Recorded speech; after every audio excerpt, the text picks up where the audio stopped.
Baiklah, di belakang saya ini ada bus terbaru dari Harapan Jaya, yaitu Mercedes-Benz O500 RS 1836.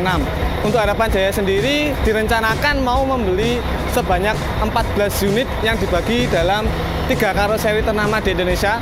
Salah satunya adalah Adiputro. Dia menggunakan bodi terbaru, yaitu bodi Jetbus 3 Plus dengan bodi super high deck. Nah, di sini pihak Mercedes-Benz Indonesia menerima masukan dari pihak PO atau penumpang, dalam artian apa sih yang kurang dari O500R yang lama. Jadi untuk O500R yang lama di Indonesia sudah beredar sekitar 6 atau 7 tahun. 200 sasis terjual ke PO-PO di seluruh Indonesia. Dan pihak Mercedes mendengar apa sih mungkin yang bisa menjadi masukan sehingga pihak Mercedes meluncurkan versi O500R yang baru dengan kodifikasi O500 RS 1836. Sebenarnya kalau dari segi sama, ada yang sama, tapi berbeda, ada juga perbedaannya.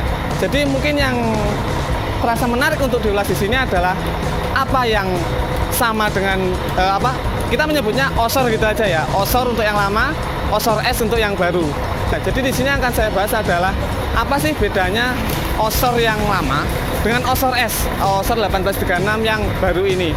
Untuk perbedaan O500R yang lama dengan O500 RS yang baru ini, jadi yang kalau misal kita melihat di perbedaan adalah yang beda pertama dari segi pembuat. Jadi untuk O500 yang lama dia dibuat di Shimano Spanyol, tapi untuk O500 RS 1836 ini dia sekarang dibuat dari pabrikan Mercedes-Benz di Brasil.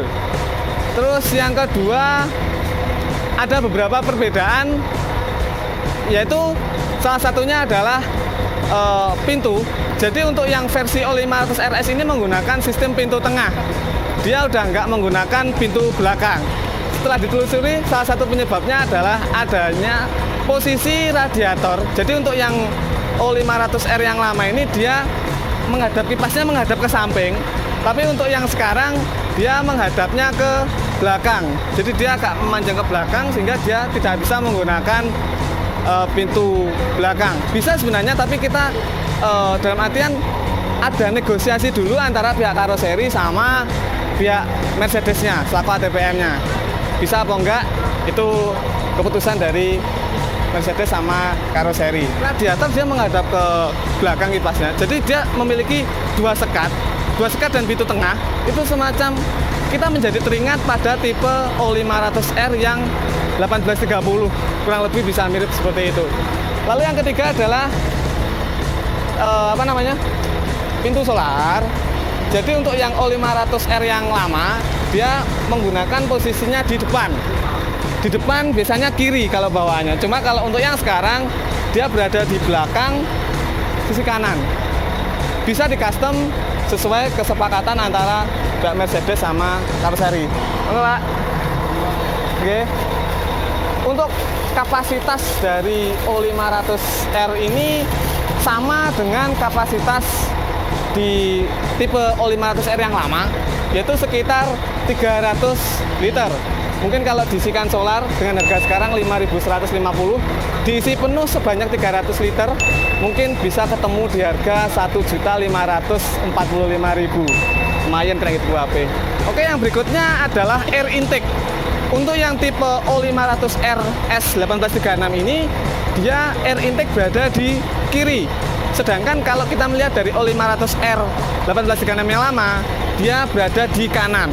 Jadi saya dulu sempat berpikir kalau bus Eropa air intake ada di kiri khasnya, dan untuk yang mobil Asia di Jepangan seperti ini dia intake berada di kanan. Ternyata pernyataan dari saya itu salah.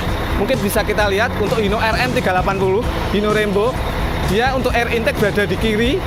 Tapi kalau kita melihat dari O500R yang lama, ternyata air intake dia di kanan, tepatnya berada di kisaran bawah pintu darurat. Lalu perbedaan berikutnya adalah suspensi. Jadi untuk yang O500R yang lama dia menggunakan suspensi yang sistemnya independen. Dia menggunakan sistem suspensi yang independen. Sedangkan kalau untuk yang O500R yang O500RS yang baru, dia air intake suspensi dia menggunakan sistem rigid.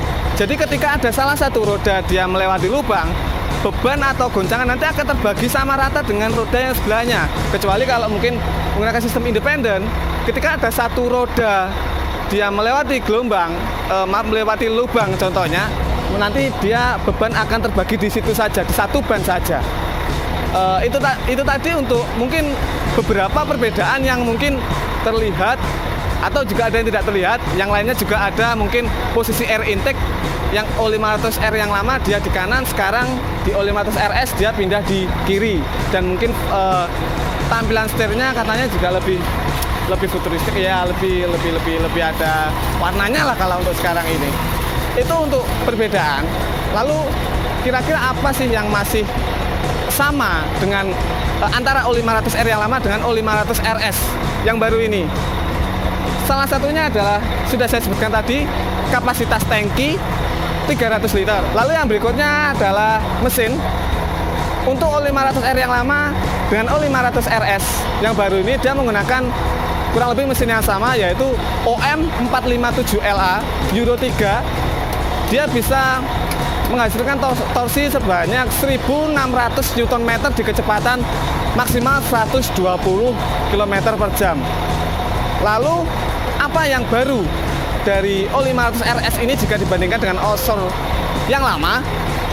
Yaitu yang bisa kita lihat adalah sekarang dia menggunakan cruise control.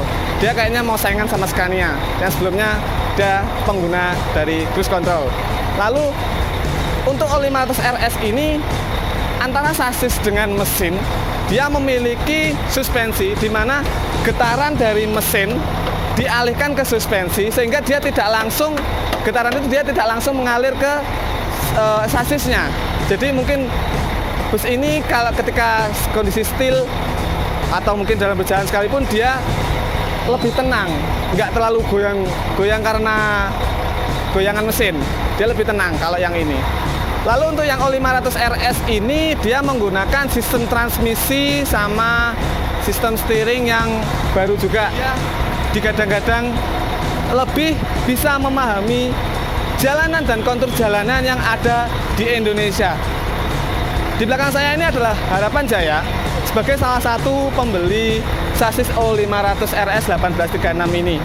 Ya, saya pribadi mengucapkan selamat atas unit terbarunya. Semoga Harapan Jaya menjadi sukses terus dan bisa menjadi idola bagi para konsumen setianya. Sekian dari saya, terima kasih. Wassalamualaikum warahmatullahi wabarakatuh.